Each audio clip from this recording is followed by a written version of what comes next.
Okay, so today we're joined by Ryan and Pete from the NICLASSICSHIRTCO. Nice to meet you. How you doing today, guys? Good, excellent. Yeah, brilliant. Yeah, and you've just started up the shop. The shop, yeah. Tell us a little about it then, how it's going. I've always collected football shirts anyway. You know, it's always been something that I've enjoyed doing. But the turn of the year, well, December time, I was over in Manchester actually for the Cardiff fight against Warrington, and seen a shop in Manchester that was making a business out of classic football shirts. So it was huge, and it was amazing. So it got me sort of thinking, well, why can't there be a shop at home for that? So I started collecting shirts and selling them online, very, very slowly at the start, a couple on eBay, and then just got a bit brave and thought I could have a website, so opened the website after a few months. Got some traction online, but not that much. Approached the Belfast Council there for the Twilight Market, or St George's Market, because the footfall is fantastic there. In doing so, they mentioned that the shop was available in Smithfield Market as well. So one thing led to another, and I only got married in July, so I probably should have been just focusing on that. But in amidst all of that, somehow I ended up getting this stall at the Twilight Market and signing for the shop as well. And I know, Andy, that one behind there is one of your favourites. Yeah. So that's early '90s, isn't it? Yeah, kind of 1992, I think. I remember Ian Dowie was kind of the poster boy. I don't think Ian Dowie's ever been described as a poster boy, but he is to me. And when I think of that shirt, I think of Ian Dowie. Is there certain players that you kind of associate with certain shirts? Then, do you think? Yeah, well, I think even most recently the home shirt from Euro 2016.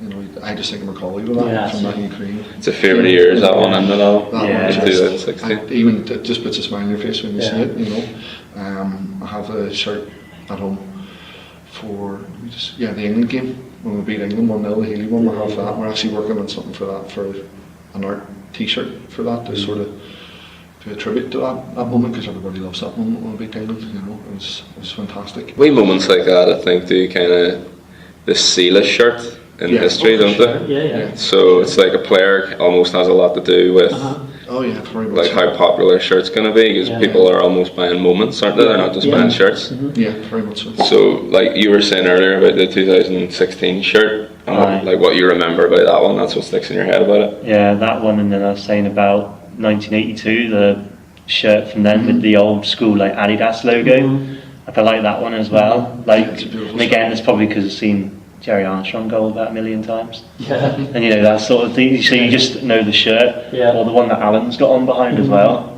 for 86 as well, like similar I actually style. sold one of those 2 weeks ago. I got it from, I think, from Australia or somewhere, and I posted it on social media and was waiting for it. Took its time to get here, and before I even got to put it on the website, there was a fella from Kilkeel came in and bought it, because he was very adamant that he had to have it for his dad for his birthday. You know. Very nice guy, but I got the feeling I couldn't disappoint him either. You know, that's what was said on it. You know, he was determined to get it, and he was very kind with what he did for it. So, yeah, I had that shirt for about 6 hours, I think, and that was it. And it was gone. You know, so. It's another thing, obviously, you have the programs as well. That's one of my kind of. I remember growing up, I used to collect programs a bit as well. So looking through them, I find that fascinating. How do you get your hands on all these? And it was actually a fellow Michael contacted me on Twitter, and he has a huge collection. He showed me a snippet of it, and when he says thousands, he genuinely means it. You know, thousands of programs. So we partnered up with him. Last Friday, he brought about six or seven boxes of programs into the shop, because it's relatively small unit, so we didn't want to stack it too much, but brought it down. So there's Northern Ireland ones, Irish League ones, some of the English teams, Scottish teams, they're all there, and from cup finals and stuff. And people adore just sitting, like, they're on the floor in the boxes. People don't care, they just sit down and get stuck into them. You know? I think we mentioned before about being brought back as a kid. I think the programs are maybe doing that for some people as well. So many people on too. Yeah, we did. Yeah. There's actually a fella from, I think he was from Spain or Portugal yesterday. He bought a load as well. So Northern Ireland ones, and I think there were Linfield ones actually as well. So people coming tourist-wise and getting a bit of our history, I guess, through the programmes. Yeah, so whenever you're at a game, do you kind of like, are you clocking people that are wearing these shirts now? Yeah, very much so. That's one of ours. Yeah, yeah, I know, that's a customer, that's a customer. Yeah, I know, It's a customer. It's a bit, it could be, it's a bit surreal sort of thing when Yeah. you see that, But yeah, like last game there was Belarus, it was that, and it was 2-1. So between celebrating at the end, you see a couple of people with certain shirts and stuff as well, and it reassures us that we're tapping into the right market. It's not a case of every single person in the stands is wearing a retro shirt. It's not possible. Yeah. And because they are sometimes a bit more expensive, it's not necessarily affordable to every single person. We try our best to keep them as cheap as we can. But just seeing them there just sort of reassured me at the start, and then when Pete got involved and helped me so much with all the skill set he has for marketing and just generally with the business. But the more and more we seen of it, the more and more I felt confident that we're tapping into the right market sort of thing. So it's the right fans too. I mean, Northern Ireland football fans are, this isn't a cliche, they are genuinely the best football fans in the world. I would say the best sporting fans in the world.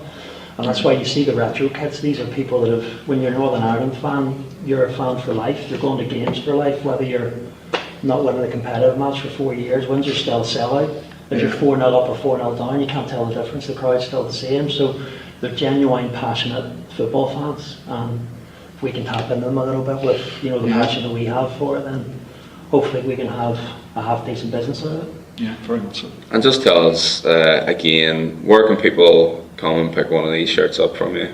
So we have the website, which is NICLASSICSHIRTCO.co.uk.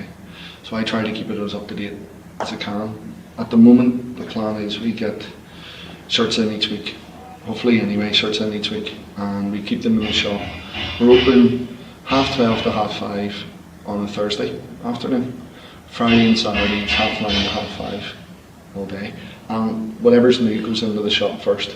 If they can't, because they're maybe not from Belfast or can travel there, anything new goes onto the website on a Sunday night. So they can get in touch with us on social media, follow us on Twitter and Facebook and Instagram, just the NI Classic Shirt Co, you'll see the pages there, and just message me and one of us will get back to you as quick as we can. We're pretty responsive to messages.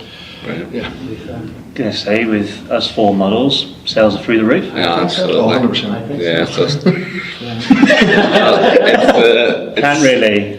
It's great. It's great to see a couple of local guys starting something like this and doing really well. So Thank you. hopefully we'll get the people, the podcast fans, will get behind you and come down into the shop Okay, awesome. and grab Yeah, them. really appreciate it. Yeah. Thank you. Thanks for coming in, guys. It's Thanks been for brilliant. having us. Thanks a lot. Really do Brilliant. appreciate it. Thank you. Well, thank you to today's guest, Jonathan Ray and NI Classic Shirt Co. for their insights on our game against Germany. And I have to say, I did enjoy wearing those old shirts. Brilliant. Yeah, I've actually stashed one right at the back here.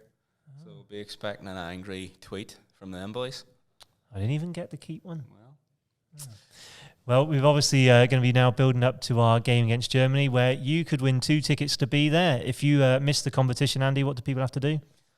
Comment under the YouTube video for this podcast and subscribe to our YouTube channel, Northern Ireland on YouTube. And make sure you're subscribing. Oh, make sure you're subscribing, absolutely.